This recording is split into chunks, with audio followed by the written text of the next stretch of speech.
85 mid term exam का SST का question paper है। चलिए करते हैं क्वेश्चंस। टोटल 80 मार्क्स का क्वेश्चन पेपर है। फर्स्ट 20 मार्क्स के एमसीक्यू है। तो फर्स्ट एमसीक्यू है, who declared himself the chief executive of the country in Pakistan in 1999। तो पाकिस्तान में 1999 में किसने अपने आप को चीफ एग्जीक्यूटिव डिक्लेयर किया था? तो इसका आंसर है जनरल परवेज मुशर्रफ। जनरल परवेज मुशर्रफ ने अपने आप को चीफ एग्जीक्यूटिव डिक्लेयर किया था। नेक्स्ट है, quarrying and mining are include. Quarrying और माइनिंग किस में इंक्लूड होती है? Government sector, secondary sector, tertiary sector या प्राइमरी सेक्टर? तो क्वेरिंग और माइनिंग प्राइमरी सेक्टर में इंक्लूड होती है, ठीक है, क्योंकि ये वेजेस बेस्ड काम होता है, तो ये प्राइमरी सेक्टर में इंक्लूड होता है। थर्ड है, the national assembly framed of constitution in 1971 to limit the power of. तो नेशनल असेंबली जो फ्रेम हुआ था 1971 में, to limited the power of, इसमें किनकी पावर को लिमिट करा गया था? किसकी पावर को रोका गया था? लिमिट करने का मतलब किसकी पावर को कम कर दिया गया था 1791 में? तो मोनार्च की पावर को जो है 1791 में कम कर दिया गया था। नेक्स्ट है, which of the following river originated from Amarkantak plateau. Amarkantak plateau से कौन सी रिवर जो है निकलती है, ओरिजिनेट होती है? तो अमरकांटा से नर्मदा रिवर ओरिजिनेट होती है, यानी ओरिजिनेट का मतलब निकलती है। तो अमरकांटा प्लेट्यू से नर्मदा रिवर निकलती है। नेक्स्ट है question fifth, which among the following is not the feature of Indian constitution. Indian constitution, भारतीय संविधान का इनमें से कौन सा फीचर ऐसा है जो भारतीय संविधान में इंक्लूड नहीं है? तो डबल सिटीजनशिप भारतीय संविधान में इंक्लूड नहीं है। अगर आप किसी और देश की सिटीजनशिप लेंगे तो आपकी इंडिया की सिटीजनशिप चली जाएगी। तो इंडिया जो कॉन्स्टिट्यूशन है, भारतीय संविधान, उसमें आप सिर्फ किसी एक देश की ही परमानेंट सिटीजनशिप रख सकते हैं, कुछ स्पेशल केसेस को छोड़ के। नेक्स्ट है, the chairman of drafting committee was.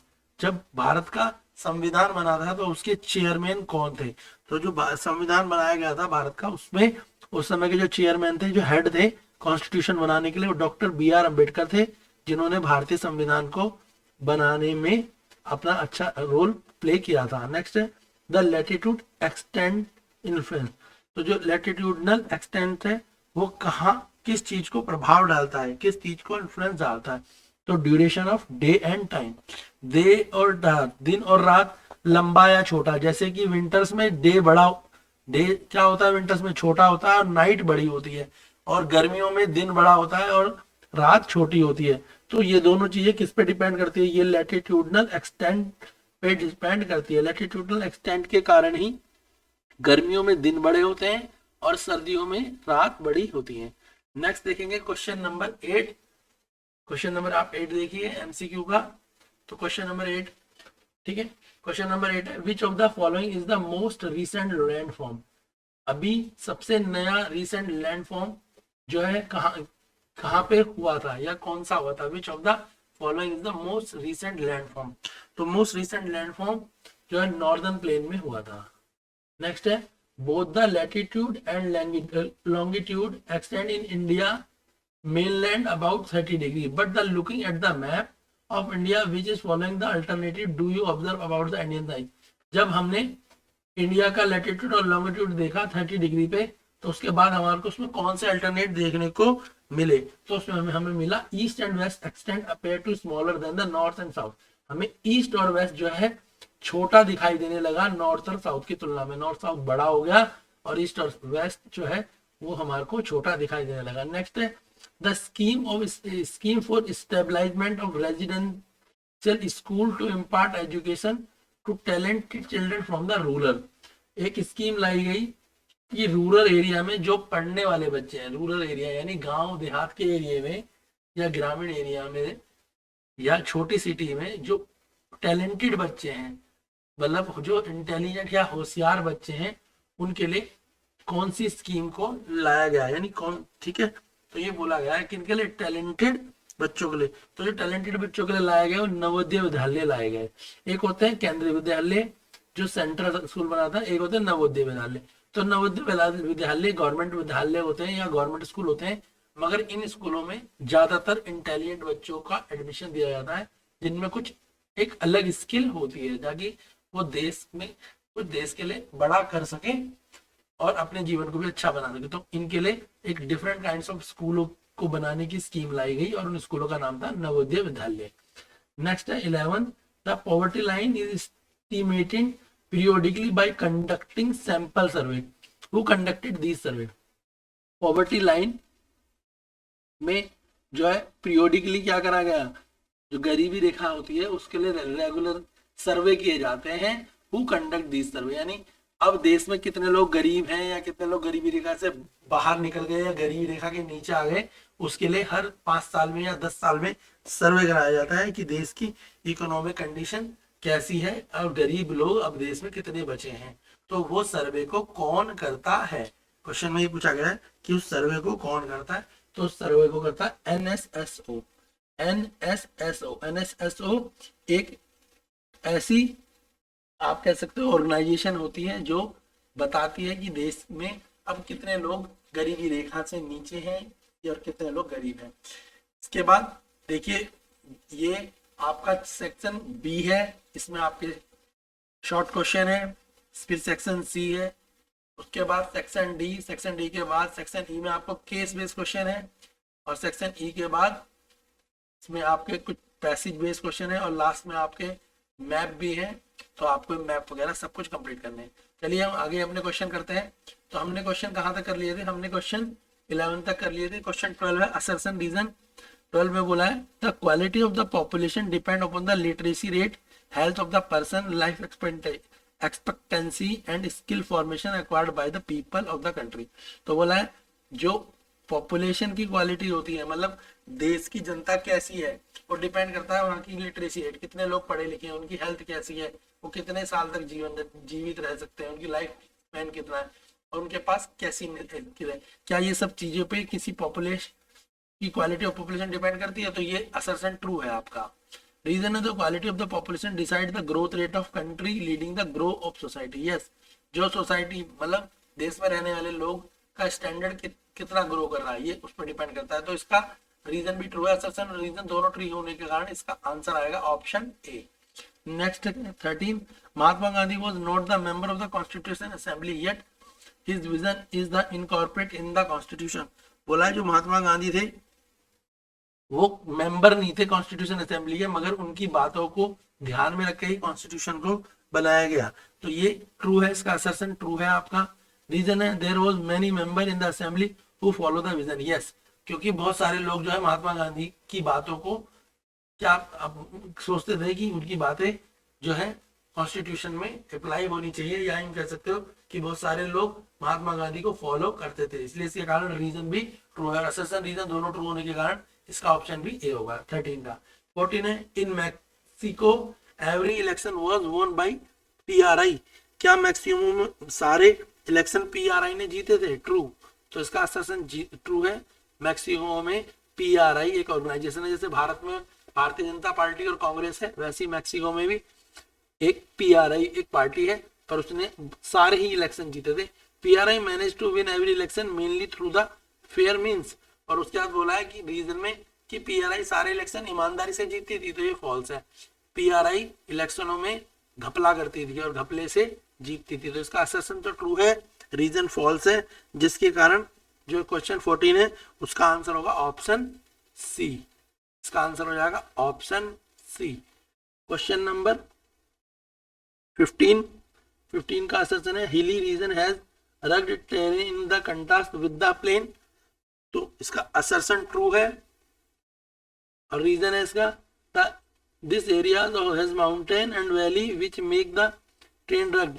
इसका रीजन भी ट्रू है, असर्शन रीजन ट्रू होने के कारण इसका ऑप्शन भी ए होगा। इसके बाद क्वेश्चन नंबर 16 है MCQ. What does AAY stand for? AAY की फुल फॉर्म बताओ। क्वेश्चन में पूछा है एएवाई की फुल फॉर्म बताओ। तो एएवाई की फुल फॉर्म है अंत्योदय आयुष योजना। क्या है? अंत्योदय आयुष योजना, ऑप्शन बी।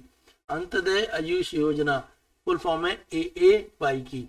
ये स्कीम गवर्नमेंट ने दी थी, इसमें लोगों को खाना दिया गया है, ठीक है, इलाज दिया गया है, अंत्योदय आयुष योजना। नेक्स्ट है the city located on the water divided between the Indus and Ganga.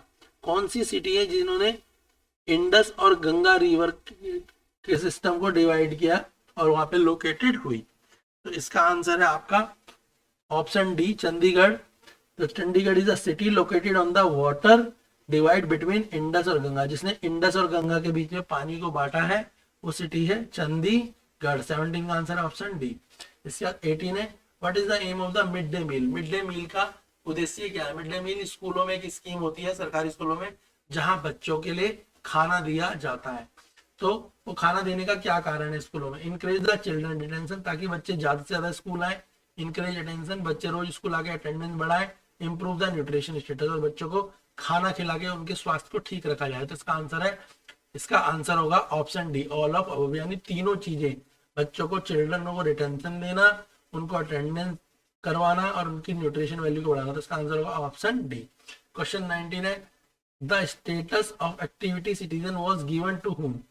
ठीक है, status of activity citizen was given to whom, किन लोगों को बताया गया है कि उनको कुछ ना कुछ एक्टिविटीज करनी चाहिए। तो only the man above the 25 year playing tax equal at least 3 days a labour wages.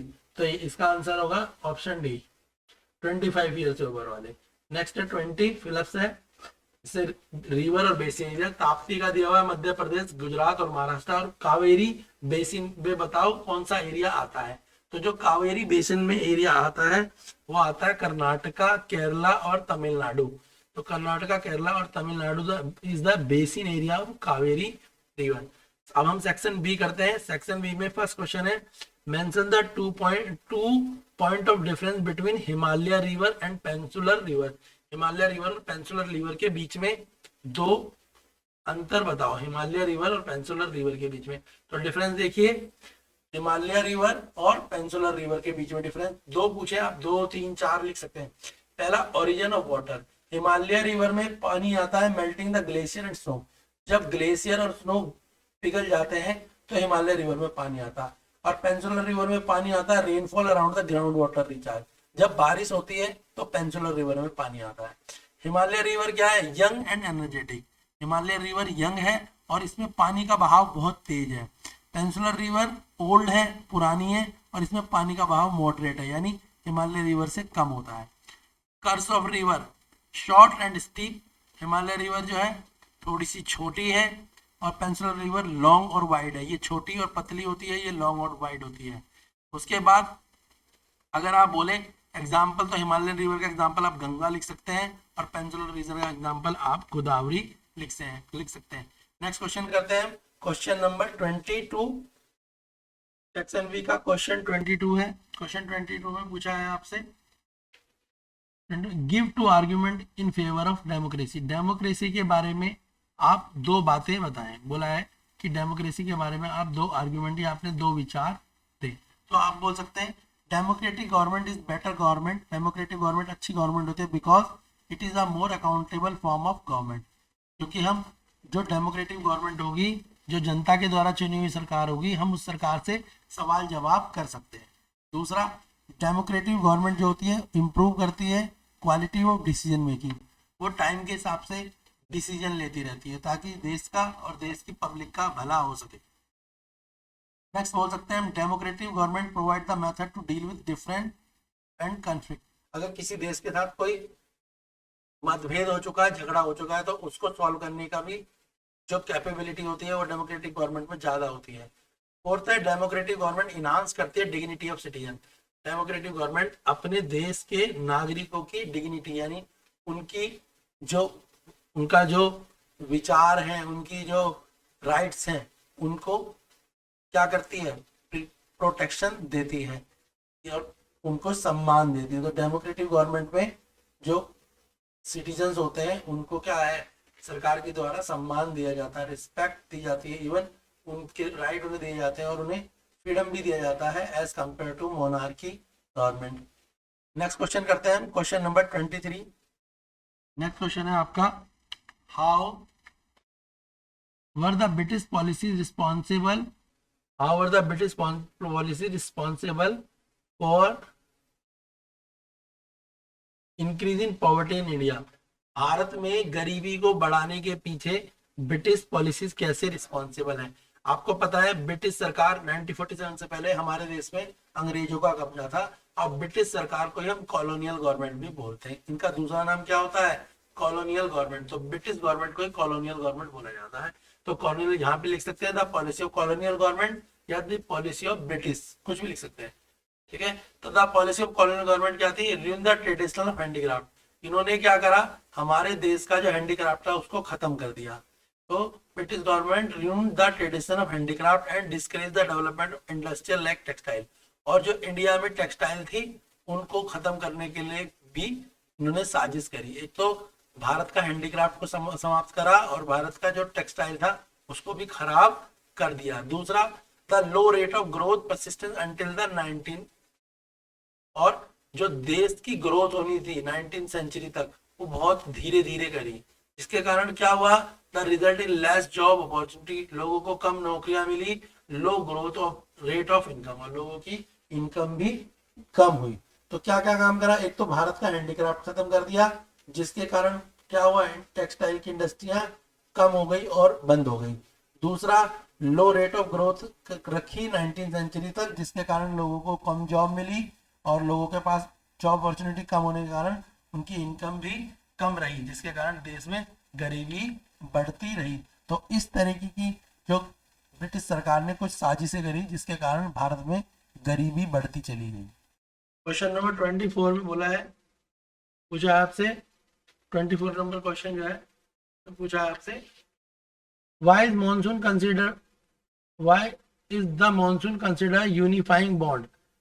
जो बारिश है या मॉनसून था उसने किस तरीके से देश में एक यूनिफाइंग बॉन्ड बनाया, यानी देश को एक साथ जोड़े रखने का काम मॉनसून ने किस तरीके से करा?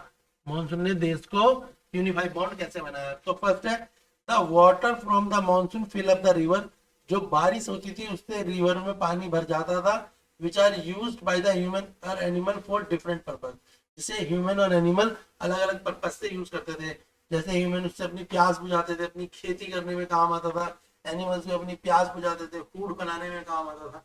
तो एक तो मॉनसून के कारण ये सबको इसका लाभ हुआ, एनिमल्स को भी और ह्यूमंस को भी अलग अलग पर्पस में। दूसरा, this form of unified bond as a bird and whole country and set the agriculture activity in the motion.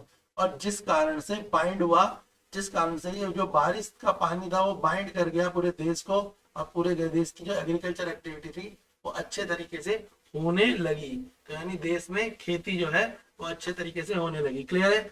इसके बाद हमें करना है सेक्शन सी और फिर हम करेंगे सेक्शन डी। सेक्शन डी का सेक्शन ई में आपके केस बेस्ड क्वेश्चन है, इसके अलावा कुछ पैसेज बेस्ड क्वेश्चन है और लास्ट में आपका मैप है। ठीक है, सेक्शन सी डी ई की नई वीडियो आपके लिए, नेक्स्ट वीडियो अभी अपलोड हो जाएगी कल में। के लिए चैनल को आप लाइक करें, शेयर करें, सब्सक्राइब करें, ताकि हम आपके लिए कंप्लीट वीडियोस को बना सकें। चैनल पे आप class 9th 8th 6th 7th 8th 9th और 10th के लिए मैथ साइंस इंग्लिश एसएसटी की कंप्लीट प्रिपरेशन चैनल के थ्रू कर सकते हैं। वीडियो को लाइक करें और अपने एग्जाम के लिए इन क्वेश्चनों को प्रिपेयर करें ताकि आपका एग्जाम अच्छा जाए।